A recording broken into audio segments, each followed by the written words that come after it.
Hello friend, how are you? मैं advocate Ashish Saman welcome you to my YouTube channel Raman group of law study tricky method to learn all chapter and sections of CRPC 1973।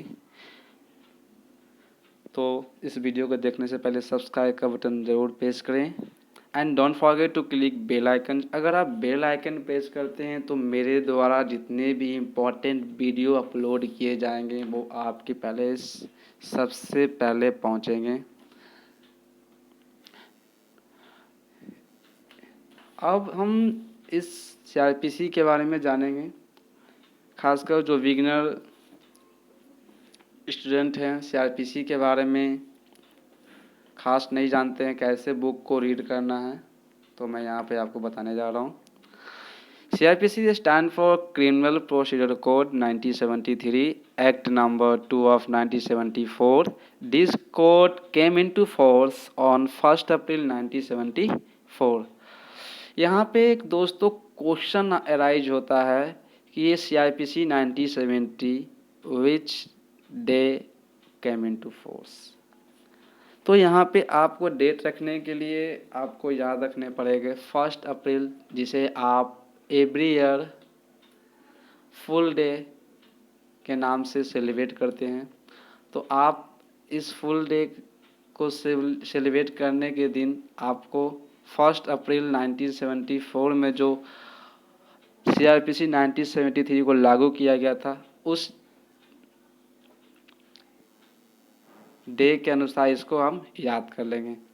इससे एक question arise होता है, this present CRPC 1973 has replaced by CRPC 1890।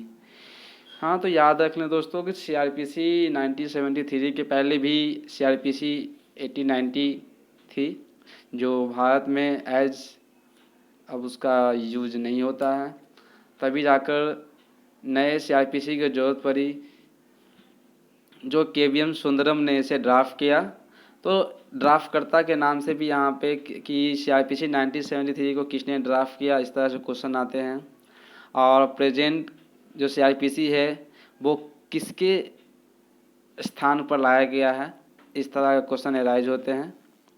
Tricks to remember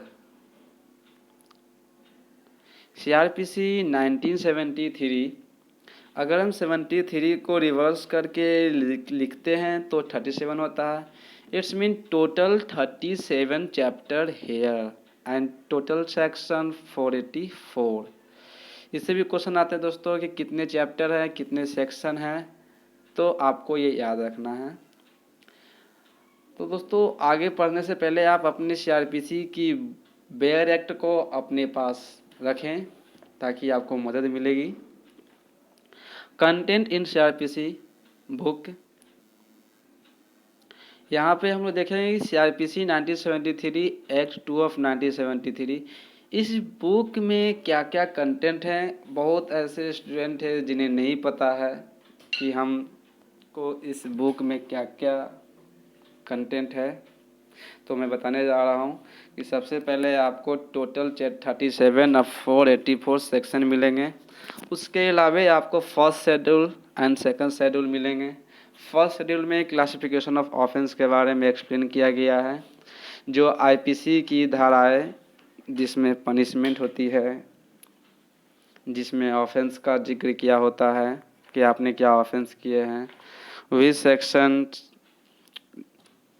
कम्युजेबल और non compoundable, which section bailable non bailable, which section triable by first class magistrate, second class magistrate और session court.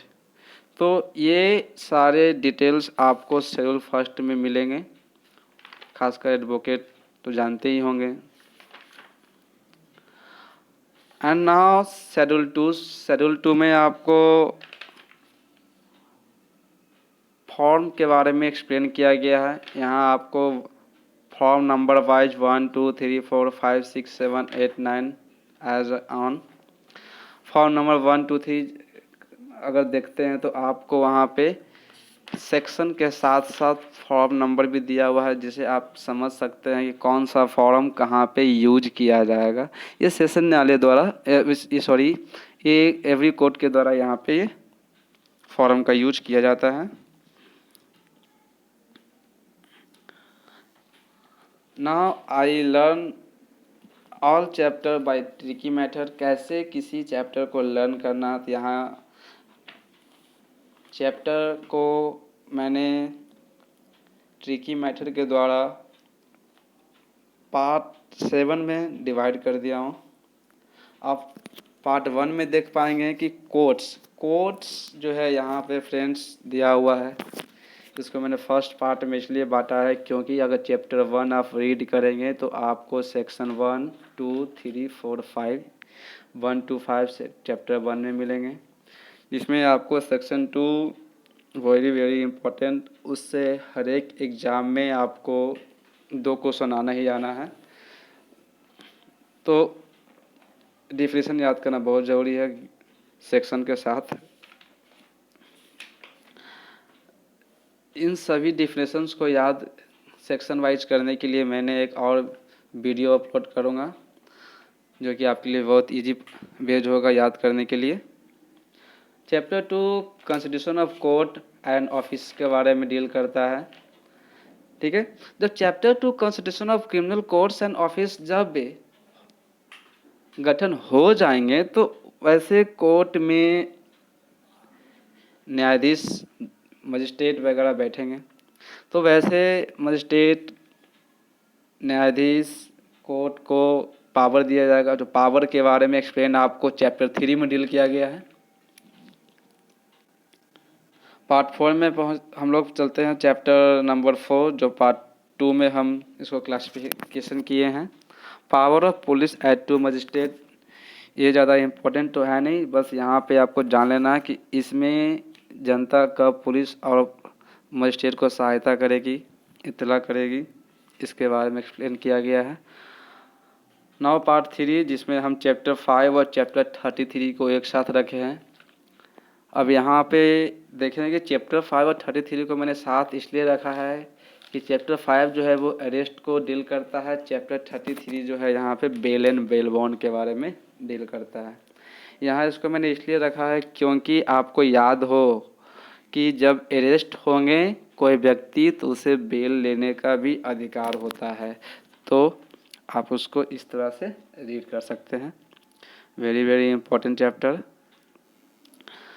Part 4 को, जिसे मैंने chapter 6 और chapter 7 को रखा है, जिसमें compel appearance and production themes के बारे में बताते हैं। यहीं पे आपको किसी व्यक्ति को अपीयरेंस करवानी है, चाहे वो आपका विटनेस हो, चाहे वो अक्यूज्ड हो, चाहे वो सिक्योरिटी हो, तो अभी चैप्टर 6 के तहत वो अपीयर्स होंगे। और किसी मामले में प्रोडक्शन ऑफ थिंग्स अपीयरेंस करने के लिए होती है, तो आपको चैप्टर 7 पढ़ना पड़ेगा। तो ये चैप्टर दोनों साथ में पढ़ने हैं। नाउ पार्ट 5, जिसे मैंने चैप्टर 8 to 11 तक में रखा है। चैप्टर 8 डील करती है क्या, ये दोस्तों यहाँ पे आप security for keeping the peace and for good behaviour के बारे में बताती है।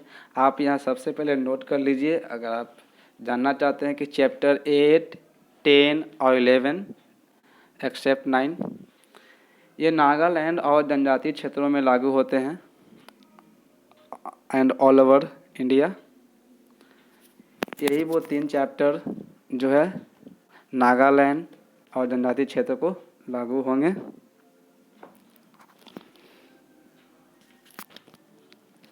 इसके आगे हम लोग चलते हैं दोस्तों 9 बताती है मेंटेनेंस के बारे में।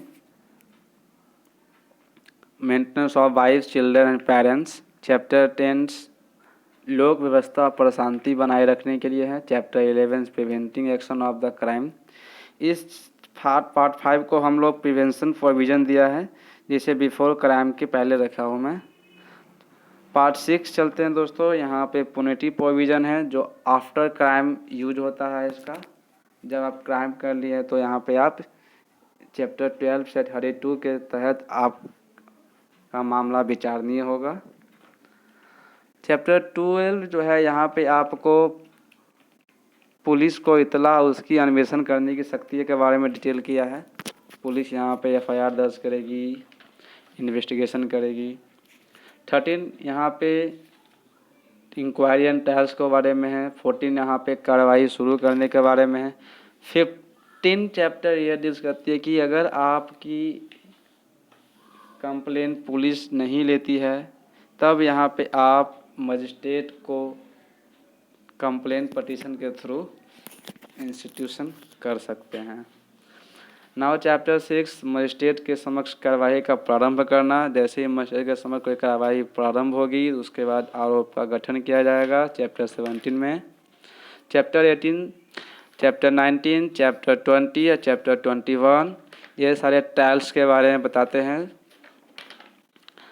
Chapter 18 trials by session court, chapter 19 trials by magistrate in warrant cases, chapter 20 trials by magistrate और summon cases and chapter 21 summary trial. ये चार चैप्टर आपको बारीकी से तो नहीं पढ़ना, फिर भी आपको पढ़ लेना है, प्रिलिमिनरी के लिए आपको इम्पोर्टेंट है। 21 का ये प्ली बार्गेनिंग है दोस्तों, ये बाद में इसको यहाँ पे सब्स्टिट्यूट किया गया है, तो 21 भी बहुत वेरी इंपॉर्टेंट है, इसको आप पढ़ लीजिएगा। चैप्टर 22 जो व्यक्ति कारावास में है उसे न्यायालय में हाजिर होने के लिए बारे में यहाँ उपबंध है। चैप्टर 23 जांच और विचारण के साक्ष्य के बारे में है। 24, 25, 26 ये दोस्तों थोड़ा सा देख लीजिएगा, कोई खास इंपॉर्टेंट नहीं लग रहा है यहाँ पे। 27 दोस्तों जब किसी भी केस मामला का कन्विक्टेड हो चाहे वो अक्यूटेड हो गया हो तो इस जगह पे आपको चैप्टर 27 निर्णय यानी जजमेंट के बारे में डील किया है कि जजमेंट किस तरह ड्राफ्ट होगी, इसकी भाषा क्या होगी। और चैप्टर 28 में देख लीजिएगा कि इसमें लिखा है submission of death sentence for a confirmation.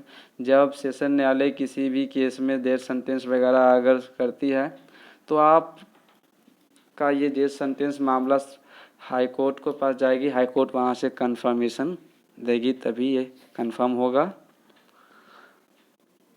Chapter 29 appeal से, चैप्टर 30 हो गया रेफरेंस एंड रिवीजन हो गया आपका। 33 आपको मैंने पार्ट 3 में चैप्टर 5 रीड विद 33 करवाया था मैंने। नाउ चैप्टर 34 जो पार्ट 7 में मैंने रखा है, पार्ट 7 को चैप्टर 34 to 37 तक रखा है जो अदर्स में आते हैं, नॉट वेरी इंपॉर्टेंट, फिर भी थोड़ा सा इसको देख लीजिएगा। वीडियो को लास्ट तक बने रहने के लिए बहुत बहुत धन्यवाद।